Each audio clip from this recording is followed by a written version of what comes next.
E a galera, bom dia, tudo bem, pessoal? Meio de manhãzinha, né? Para poder ver se eu consigo gravar. Ontem tentei gravar com vocês, não consegui. Depois, sem vocês, tentei gravar e ficou caindo. Espero que não fique caindo, tá? Mas vamos lá, pessoal, continuando o que a gente estava falando ontem, tá? Só retomando algumas coisas aí. Ontem eu tive o contato com vários alunos falando que estavam sem grupo e outros estavam falando sem tema. Então, acho que eu passei o tema para todos os grupos que me pediram.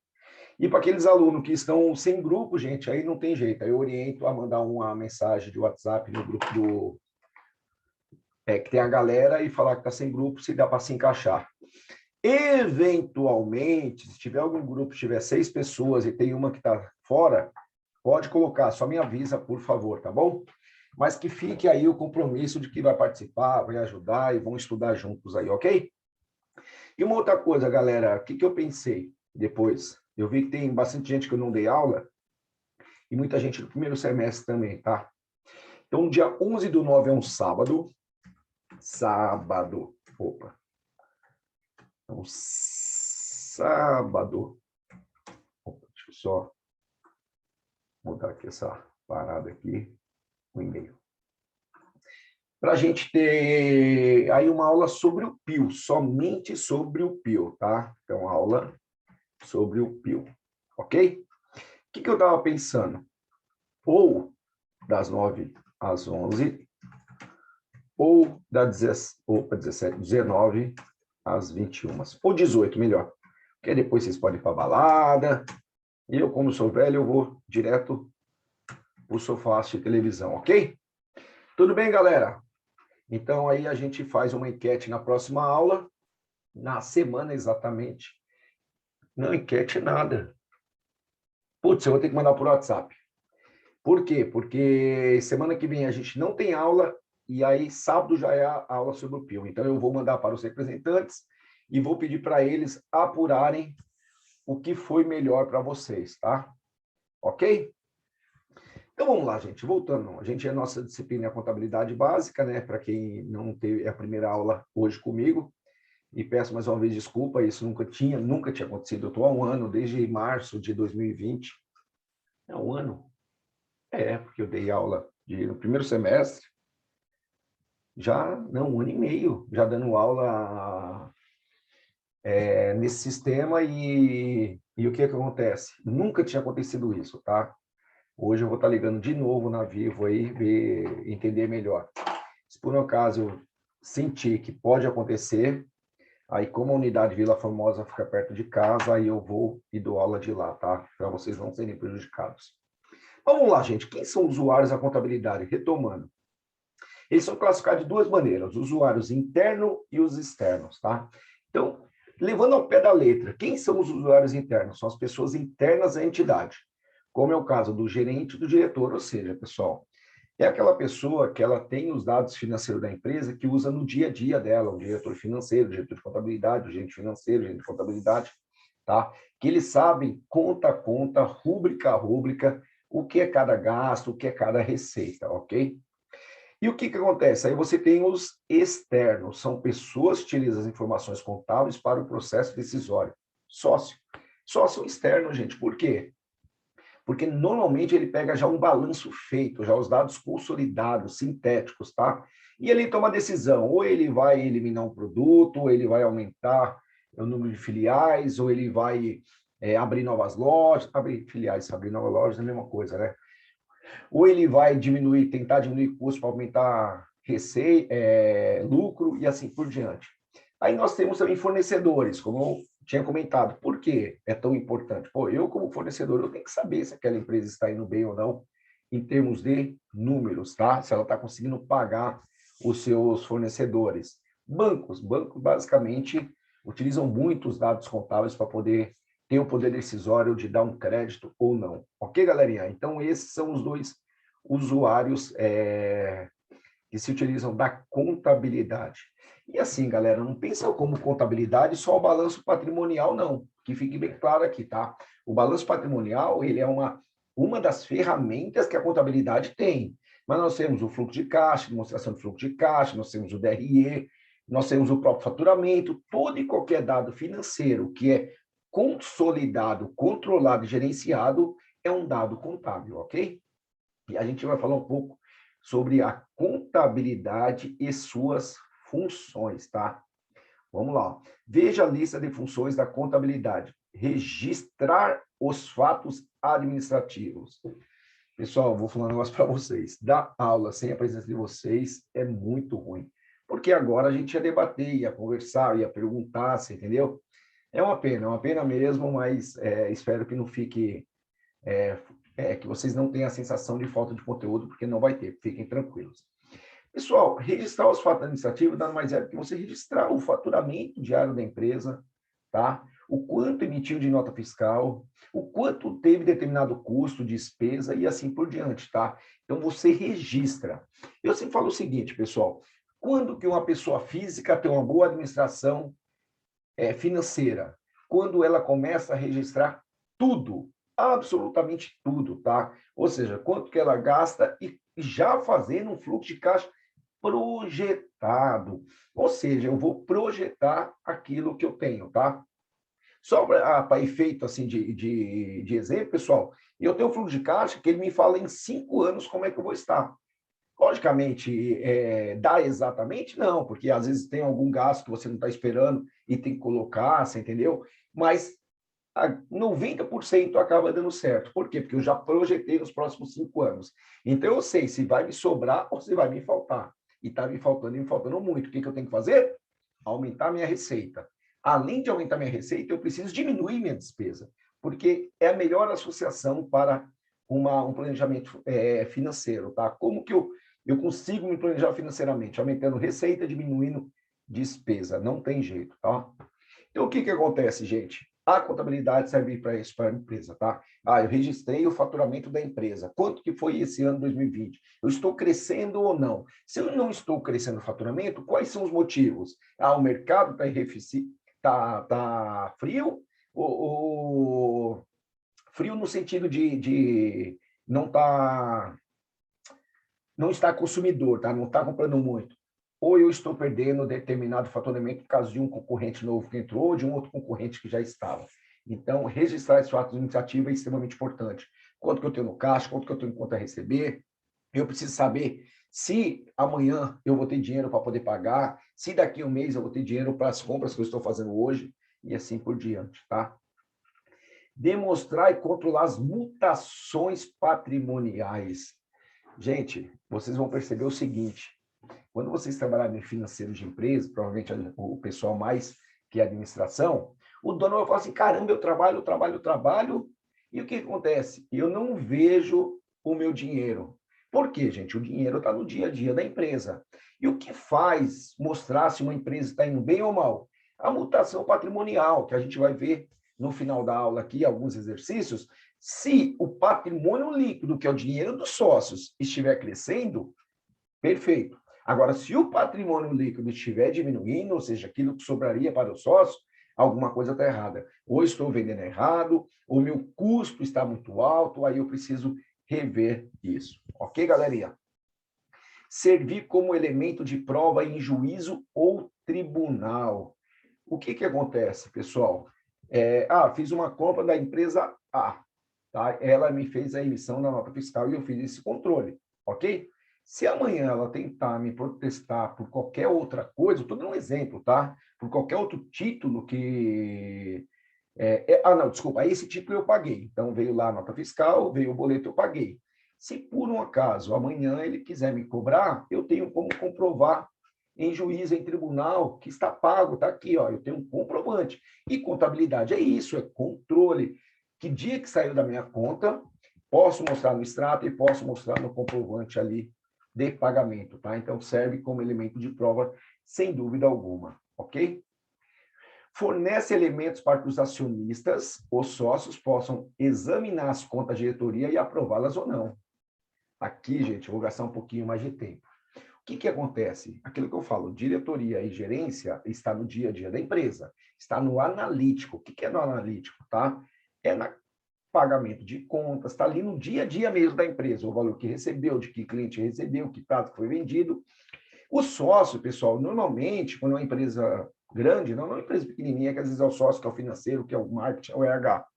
O sócio, ele olha o negócio mais sintético, ele olha o balanço, ele olha o DRE, aí ele olha a demonstração do fluxo de caixa. E o que acontece? Se por acaso tiver algum dado ali que ele não esteja confortável, aí ele pede para abrir o analítico, ou pede para abrir o balancete, tá? Então, eu quero saber lançamento a lançamento. Por que eu falei que ia gastar um tempinho mais aqui, pessoal? Se vocês forem verificar, no mundo, as maiores fraudes foram em balanço patrimonial, tá? Então, nos Estados Unidos, tinha uma empresa chamada Enron, tá? Eu recomendo até para vocês assistirem o filme Os Mais Inteligentes da Sala, que foi um pessoal que se formou em Harvard e eles eram diretores dessa Enron, tá?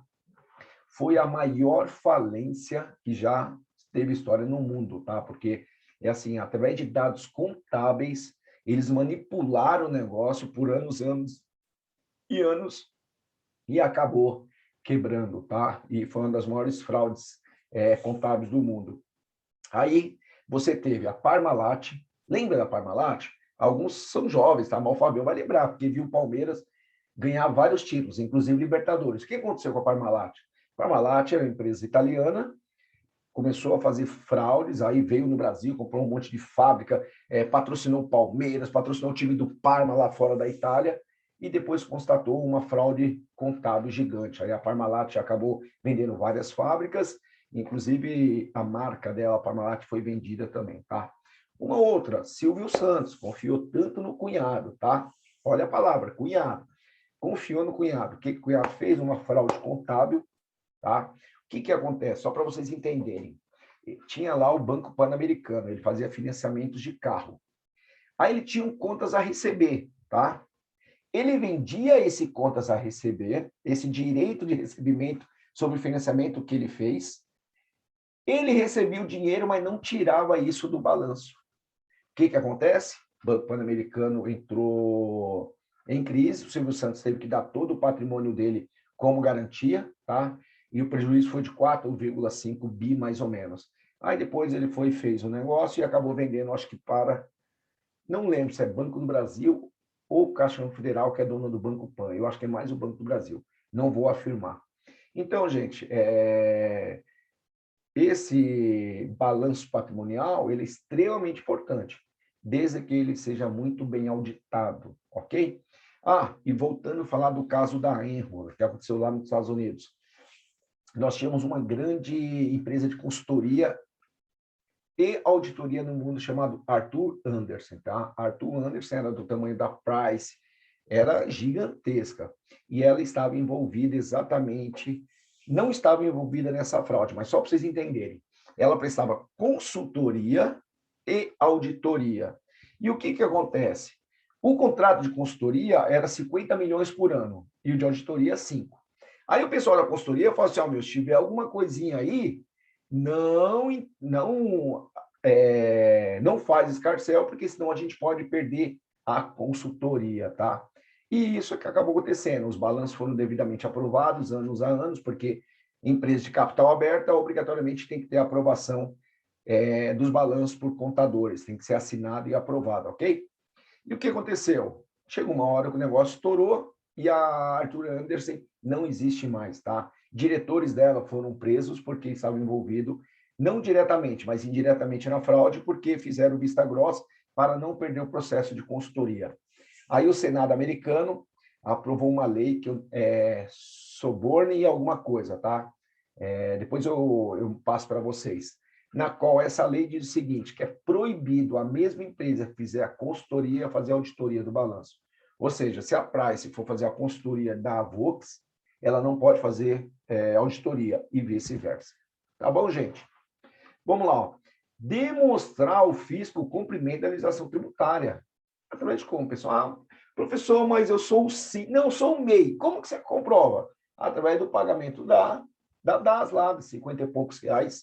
E isso, contabilmente, você consegue comprovar através do débito e através do comprovante, tá? Ah, e a empresa lucro presumido, através do pagamento das guias A empresa de lucro real, através do próprio balanço, onde é checado se realmente teve lucro ou não. Se não teve lucro, não paga imposto de renda e contribuição social. Se teve lucro, tem que pagar o imposto de renda e a contribuição social, tá? Olha que droga, eu não tenho dúvida o quanto a gente estaria discutindo em sala de aula se a gente estivesse com uma aula com vocês participando. Mas vamos tocar. E olha aqui, ó, fornecer dados para a tomada de decisões, etc. Isso aqui a gente tem batido muito nessa tecla, né? Eu só posso tomar uma decisão se por um acaso eu tiver os dados atualizados e confiáveis na minha mão, tá? Quando que eu posso comprar um carro? Quando eu vejo que as minhas finanças estão ok, que eu consigo arcar com uma parcela. E como que eu faço isso? Através de um controle, tá? E esse controle ele é contábil, quanto eu ganho, quanto eu pago e assim por diante. Aspectos qualitativos, que não tem a ver com números, qualidades, e quantitativos, que tem a ver com quantidade, tá? Qualitativos é por nome também, tá, gente? Não é só qualidade do patrimônio, ok? Aspectos qualitativos é o nome que qualifica o patrimônio, tá? Opa, vamos lá.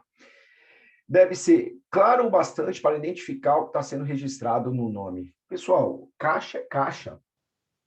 Tá? Bancos contra movimento é bancos contra movimento. Clientes é cliente, você entendeu? Você não pode ter um nome na qual as pessoas olham e falam, que conta que é essa? Outras berimbocas. Jamais pode ter um nome desse, porque você não pode, você tem que ter o nome daquilo que representa, tá? Quanto mais simples e claro for o nome dado aos elementos, melhor será para identificar o que está sendo registrado na contabilidade. Ok, galerinha? Exemplo, veículos. Veículos é veículos, pessoal. Aquele negócio que roda, que tem 4 rodas, ou se for caminhão, tem mais rodas. Acabou, tá? Mercadoria para revenda, estoque. Diferentemente de material de expediente, material de consumo. Há um lápis para uma indústria. É um material de consumo, se ela, por um acaso, não transformar esse lápis e vendesse, entendeu? Então, assim por diante, ok? Caixa. O que é caixa, gente? É o dinheirinho que fica ali na empresa, papel, moeda ali, ó, para que ele possa comprar alguma coisa de pequeno valor, ok? Banco, gente, esse daqui eu ia até fazer uma brincadeira com vocês, ia perguntar o seguinte, olha só, banco, saldo, o banco, pessoal, em alguns balanços está assim, como o banco conta movimento. Por quê? Primeiro, conta vinculada, o dinheiro não é seu, mas está como garantia, então você não pode, ou conta garantida, tá? O dinheiro não é seu, é do banco e você vai pagar de acordo com o que você utilizar. Mas eu queria fazer uma brincadeira com vocês para vocês pensarem, tá? Olha só, e eu vou esperar um minutinho para poder responder. No dia 30/12, eu peguei um cheque, tá? Fiz uma venda para Zoraide, peguei um cheque e depositei no banco no dia 30/12. No dia 31, ele não compensou ainda, mesmo porque dia 31 não tem expediente bancário, só expediente interno. No dia 1º também não. E no dia 2, ele compensa. Se ele foi pago, vai estar na minha conta. Se ele não foi pago, vai estar com o cheque devolvido. A minha pergunta é o seguinte, o cheque que eu depositei no dia 30/12, se eu estiver fechando meu balanço, ele entra no caixa ou ele entra no meu contas a receber? Pensem. E eu gostaria depois que na próxima aula a gente discutisse isso. Que vocês me perguntassem.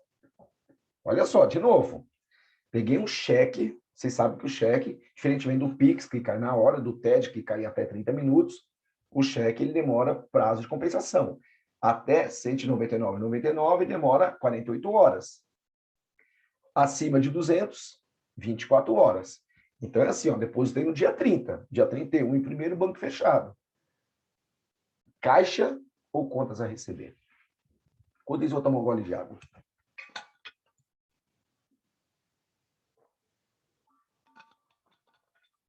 Que bom que não está travando, hein, meu? Graças a Deus. Gente, contas a receber. Por quê, pessoal? Caixa não, me perdoe. Não é caixa, porque aí não é dinheiro.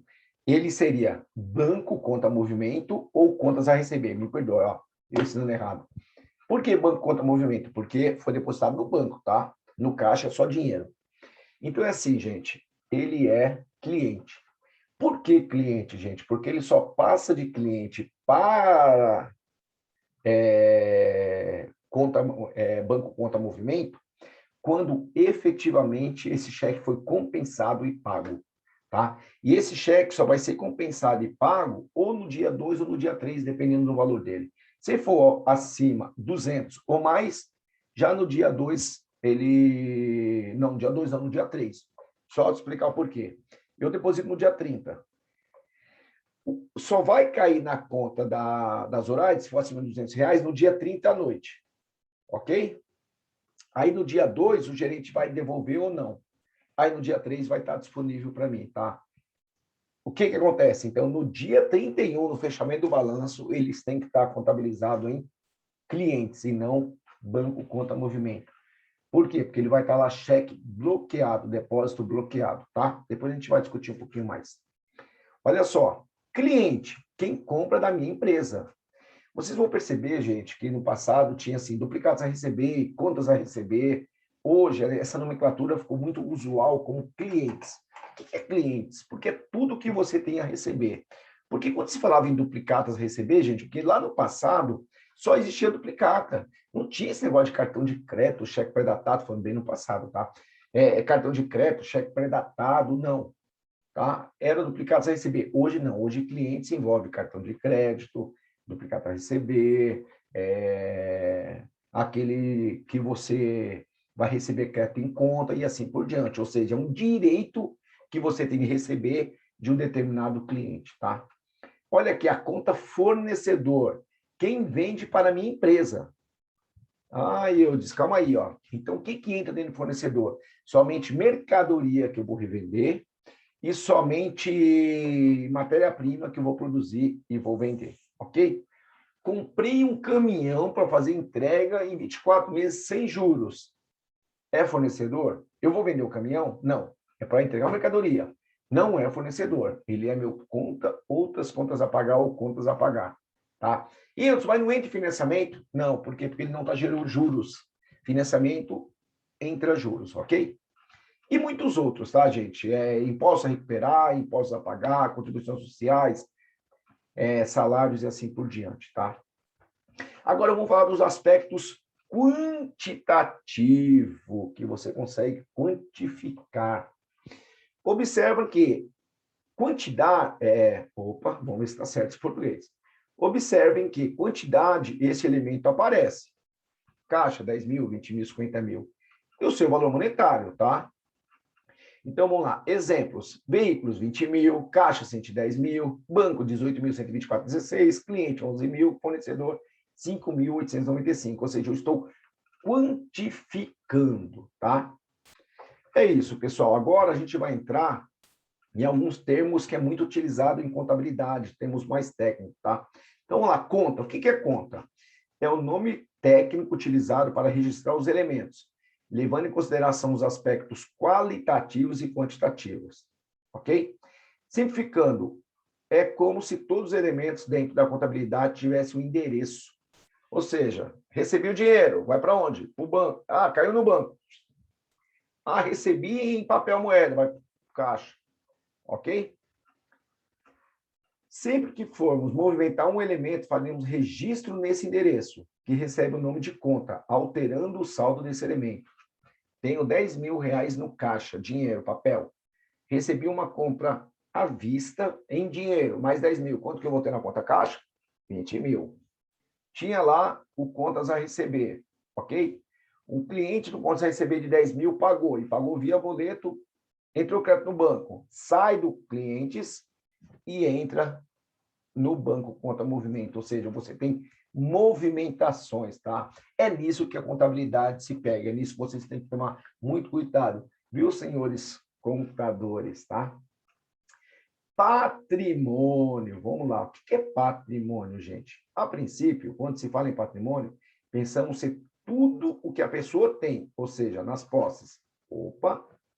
Porém, com a evolução das relações comerciais, juntou-se ao patrimônio também os direitos e obrigações das pessoas. Então, gente, quando se fala balanço patrimonial, tá? Indica que é bens, direitos e obrigações, tá? Isso é considerado dentro de balanço patrimonial, ok? Me perdoem.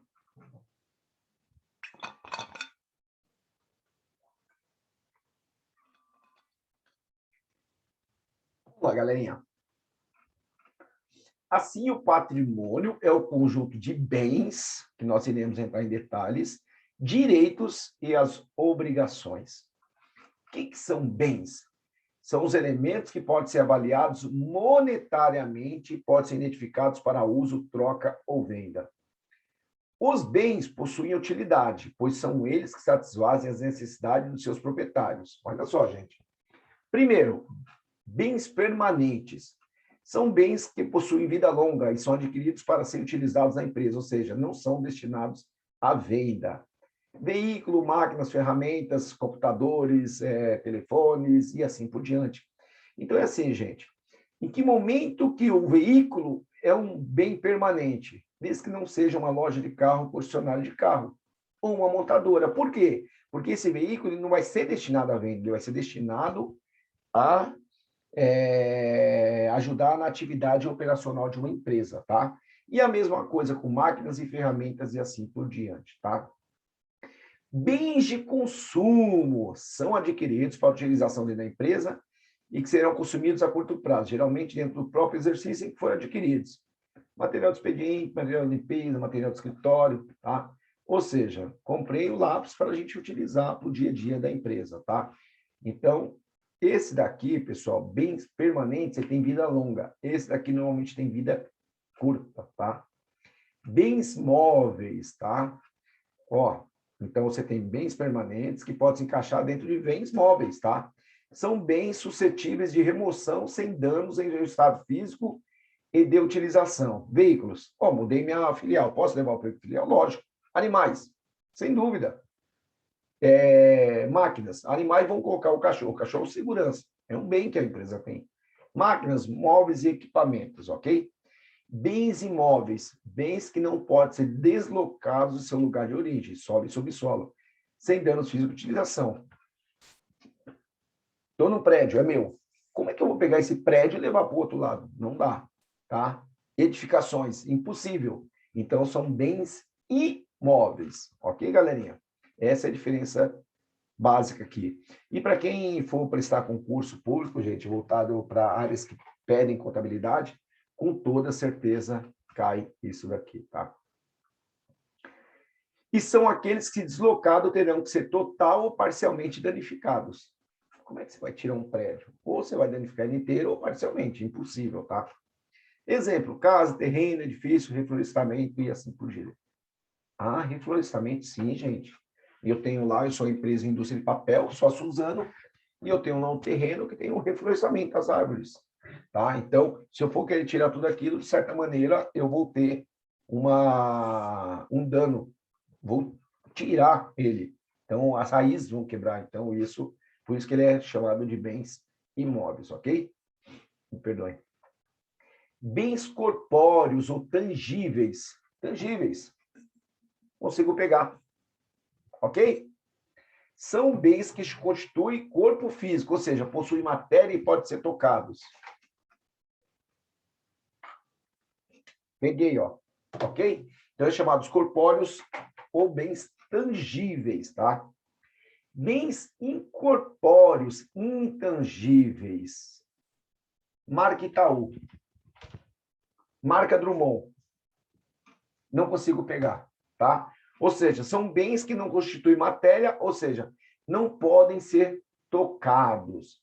Mesmo assim, esses bens são passíveis de avaliação econômica e devem ser registrados na contabilidade pelo seu valor de mercado. Eu vou fazer até questão aqui, eu ia fazer isso junto com vocês, mas eu vou entrar aqui no Google aqui, valor da marca Itaú.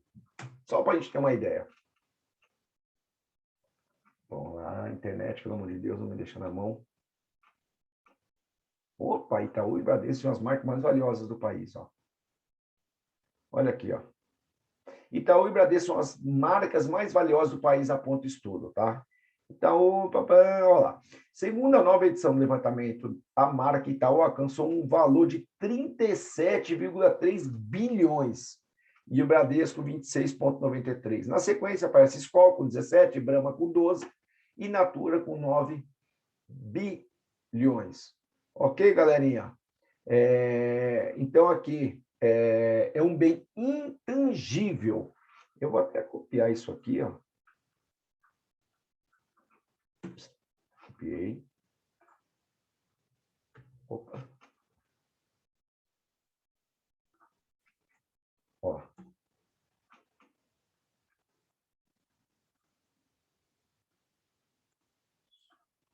Tá? Eu vou deixar em amarelinho aqui, porque isso eu acabei de copiar lá da... Ok? Então, são bens intangíveis, tá? Ó, nome comercial, benfeitoria feita em imóvel de terceiros, não é seu. Ah, o prédio estava destruído, eu entrei lá.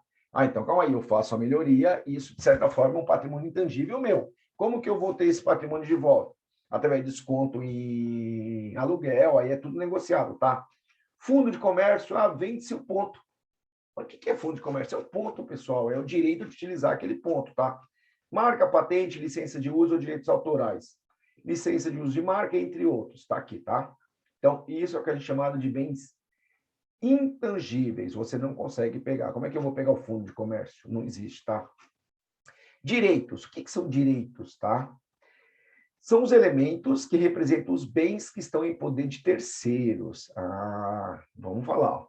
Geralmente aparece acompanhado da expressão a receber, contas a receber, a compensar, imposto a compensar, imposto a recuperar, ok? A acreditar. Outra similar, indicando a promessa de recebimento de que permita recuperar parte do bem transferido. Então, o que acontece, galera?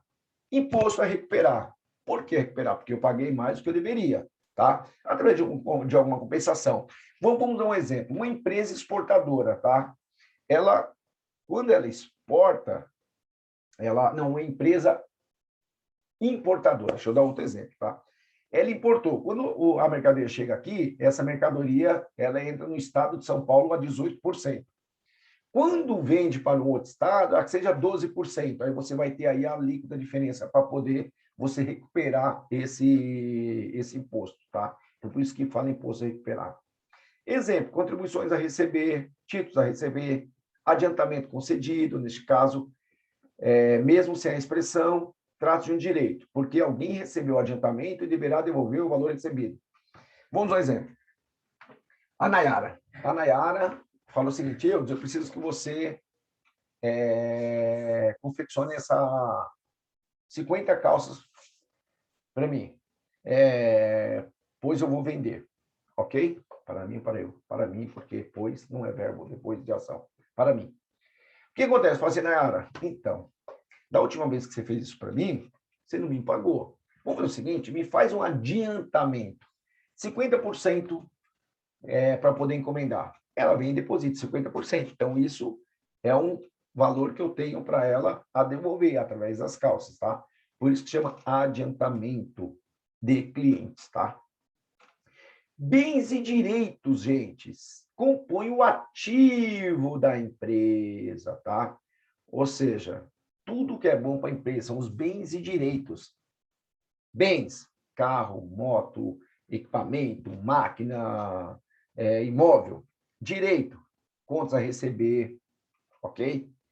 A aplicação financeira é um direito, por quê? Porque ele está aplicado lá. Eu tenho o direito de sacar a qualquer momento, ok? Para ser ativo, é necessário que qualquer item preencha 4 requisitos simultaneamente. Olha só. Primeiro, constituir bem o direito da empresa. Carro, moto, contas a receber. Ser de propriedade, posse ou controle de longo prazo da empresa. Imóveis. Tem controle, tá? Ser mensurável monetariamente. Não existe algo que fala assim, que eu não consigo, que não possa ser mensurável. Ele tem que ter um valor. Mas como é que você faz uma análise de uma marca? Aí você tem empresas especializadas que vão avaliar essa marca no mercado, se fosse ser vendida, tá? Chamado valuation, ok? e trazer benefícios presentes ou futuros. O que acontece, gente? Por que eu compro um carro com uma empresa? Para que ele possa ou levar diretores, ou fazer entrega, para qualquer coisa. Porque eu compro a máquina para produzir e vender, ok? Agora, gente, vem as obrigações. É a responsabilidade de pagamento por bens adquiridos ou despesas realizadas. Compra de um carro, compra de matéria-prima, vou pagar funcionário, vou pagar as obrigações fiscais, sociais e assim por diante, tá? Financiamentos. São bens de propriedade de terceiros que estão em poder da empresa ou são dívidas contraídas em virtude das despesas. Vamos lá. Comprei esse lápis, vou pagar daqui. Esse lápis, isso aqui é uma canetinha, né? Vou pagar daqui 30 dias. Isso é um bem que eu adquiri de uma outra empresa e ela tem o direito de receber isso da minha empresa, ok? Quando se compra um bem ou se contrata um serviço, tanto quanto o outro devem ser pagos. Tanto um quanto o outro deve ser pago, lógico. Contratei o serviço da Nayara, vai fazer a contabilidade da minha empresa, terceirizada. O que eu tenho que fazer? Pagar para ela. Por que Nayara? Vamos lá, da Ana Beatriz, da Gabriela, da Júlia, da Kátia, de todo mundo, tá bom, galerinha? Portanto, temos aqui uma obrigação, ou seja, uma dívida que poderá ser paga imediatamente ou a prazo, ok? As obrigações da contabilidade recebem o nome técnico de exigível. Ah, pessoal, lembra lá, para quem já estudou, para quem não estudou vai estudar, exigível, tá? Que a gente falava o seguinte, que as obrigações, o passivo, tirando ali o patrimônio líquido, é um exigível para com terceiros, tá? E o patrimônio líquido é um exigível para com os sócios, ok? Então, quando vocês lerem a palavra exigível, quer dizer dívida para com terceiros. Quem são terceiros? Fornecedores, bancos, funcionários. E para com sócios. Quem são sócios? Acionistas, ok? Assim, quando uma empresa compra mercadoria a prazo, ela passa a ter a obrigação de pagar o valor da compra no prazo acordado. As obrigações representam as dívidas com terceiros, ou seja, com as pessoas de fora da empresa. Geralmente aparece acompanhada da expressão a pagar, a recolher, passivos, a liquidar, ou outro similar. Exemplo, salários a pagar, imposto a recolher, fornecedor, entre muitas outras, tá? E o resultado, gente, vamos lá, entre bens e direito menos as obrigações, patrimônio líquido, ou seja, o exigível que você tem para com os sócios, tá? Que é o resultado do patrimônio. O patrimônio líquido é a diferença entre os valores positivos, bens e direitos de uma empresa, menos os valores negativos, que seriam as dívidas da empresa, tá? Nesse espaço fica registrado o capital investido na empresa, capital social, aqui é chamado de capital social, as reservas de recursos, uma poupança específica, e os lucros ou prejuízos que a empresa obtém, ok? Então, tive lucro, parte distribuir, parte eu jogo patrimônio líquido, para reinvestimento, para formação de caixa, e assim por diante, tá? Como esse resultado, opa, olha, estou lendo o resultado. Como este saldo mostra a participação do sócio na empresa, o patrimônio líquido é conhecido como capital próprio, ou seja, capital dos sócios. Todo o restante de obrigações é chamado capitais de terceiros, ou seja, não manda na minha empresa. Quem manda na minha empresa sou eu. Tá? Exemplo, de novo aqui, ó, capital social, reserva de capital, reserva legal, prejuízos acumulados, lucros acumulados e assim por diante, tá? Situações patrimoniais possíveis. Então, a situação patrimonial da empresa pode ser negativa ou deficitária, ou nula, que é impossível de acontecer, mas pode ser, mas é quase que, vamos colocar que a possibilidade é 0,00000. É quando tudo que eu tenho de direitos e obrigações paga somente terceiros. Não sobra nada para o sócio, ou nem negativo nem positivo, tá? Olha aqui, ó. Então, situação negativa ou deficitária ocorre quando o conjunto de bens e direitos é menor do que as obrigações. Entre o meu dinheiro que eu tenho e meu carro, custa 30 mil, devo 50. Negativo. Neste caso, o patrimônio líquido será negativo. Isso serve para a gente, pessoa física, tá, gente? O que a gente fala numa empresa serve para pessoa física. Ah, eu tenho lá no banco R$10 e tem um carro que vale 10 mil e deu 20 mil. não paga, negativo. E é também conhecida como situação líquida passiva, pois o passivo, obrigações, é maior que o ativo. Opa, olha que falha. Em linguagem técnica, é chamado de passivo a descoberto. Então, quando vocês ouvirem, a empresa tem um passivo a descoberto, ou seja, bens e direitos não pagam as obrigações com terceiros. Uma vez que a empresa não consegue cobrir e honrar as obrigações com terceiros, tá? Situação líquida ou positiva ou superavitária ocorre quando o conjunto de bens e direitos é maior que as obrigações. Lucas Banqueri tem uma Ferrari de 300 mil, tem 350 mil no banco, tá? Formando aí bens e direitos 650 mil. Deve 50 mil. Ok? Neste caso, o patrimônio líquido será positivo. É também conhecida como situação líquida ativa, pois o ativo é maior do que o passivo exigível, obrigações com terceiros. Ok? Vamos lá, gente. Vamos dar um... Opa, não pode ser aqui. Vamos dar um exemplo, tá? Eu tenho aqui, ó, as contas. Caixa, banco, conta movimento, clientes, impostos a recuperar, fornecedores, impostos de pagar e situação. E eu estou pedindo a situação líquida. Primeiro, vamos lembrar, caixa, bens, direito e obrigações. É um bem da empresa, tá ali o dinheiro, tá? Banco, conta, movimento, bem, direito e obrigação. É um direito, o dinheiro está lá, eu posso sacar a qualquer momento. Clientes, bens, direito e obrigações. Clientes são direitos. Eu vou ter o direito de receber esse dinheiro. Imposto a recuperar, bens, direito e obrigações. Direito, o governo, eu tenho o direito de recuperar esse imposto pago maior. Fornecedores, bens, direito e obrigações. Obrigações, eu tenho que pagar isso em determinado momento. Empréstimo a pagar, obrigações, tá? Então, aqui, gente, é bem simplesinho, tá? Mas é só para começar a trazer vocês um pouco para o passivo a descoberto, ou passivo coberto, ou situação líquida, ou situação deficitária, ou superavitária patrimonial, tá? É isso que interessa para o sócio. Se eu vender minha empresa, me sobra dinheiro ou me falta dinheiro, tá? Então, vamos lá. Ó. Caixa, 500 mil positivo. Conta movimento, 800 mil positivo. Clientes, 300 mil positivo. Imposto a recuperar, 150 mil positivo. Fornecedores, 150 negativo e 400 negativo. Ou seja, galera, eu tenho uma situação líquida de R$ 1.300. Indica que se eu pegar tudo que eu tenho e pagar meu exigível com terceiros, sobraria para o sócio R$ 1.300, tá? Agora vamos para a situação 2, ó. 400 positivo, 300 positivo, 100 positivo, imposto recuperado 200 positivo, fornecedores 500 negativo, 850 negativo, ou seja, menos 350, passivo a descoberto. Ou seja, o que eu tenho de crédito de bens e direitos não paga o meu passivo exigível, ou seja, aquilo que eu devo para terceiros, tá, galerinha?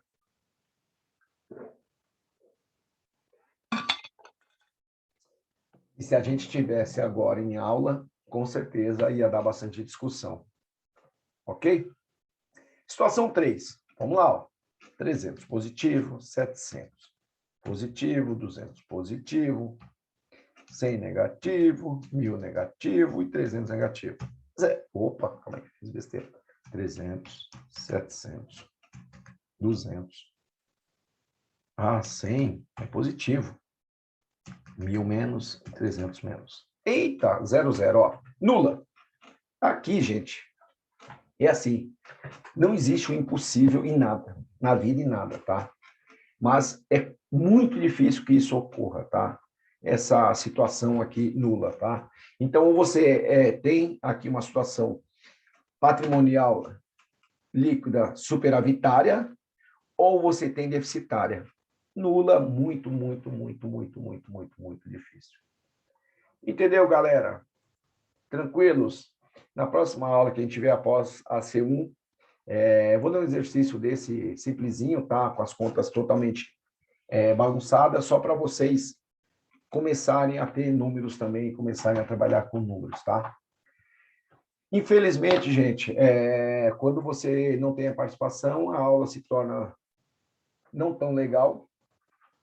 mais cansativa para vocês assistirem e passa também mais rápido, né? É assim, praticamente em 50 minutos eu já dei tudo aqui que precisava ser dado, que com certeza a gente estaria debatendo bastante, tá bom? Pessoal, muito obrigado, fiquem com Deus. Qualquer dúvida, vocês têm meu celular, tá? Vocês têm meu e-mail. Um aluno, o Bruno me mandou, não o Bruno da Ponte Rasa, outro Bruno, que eu também não sei se é da Ponte Rasa, não. Me mandou e-mail sobre já o TGI, olha, sobre o PIO, olha que legal, já vou ler hoje e responder para ele.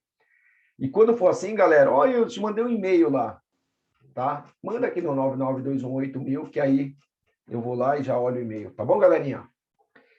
Então, falamos sobre o PIO, quem estava sem grupo e sem tema, provavelmente eu acho que todos os grupos estão com tema agora, e aí fica sobre a gente decidir, na quarta-feira, dia 8, eu faço esse questionamento aos senhores representantes de sala. Se no sábado a gente vai ter aula das 9 às 11 ou das 18 às 20 horas. Tá bom, galerinha? Precisa todo mundo do grupo participar? Não necessariamente. Mas o ideal, tá, gente? Vamos falar dentro do mundo ideal, seria que todos participassem. Até para poder ficar claro os recados dados, tá? Porque mais de uma pessoa ouvindo fica muito mais fácil. Mas eu também vou gravar e vou disponibilizar na SAP, lá, mas do PIO mesmo. E detalhe, viu, pessoal? Eu pediria muita participação de vocês. Por quê? Porque a gente tira todas as dúvidas, tá? Todas as dúvidas.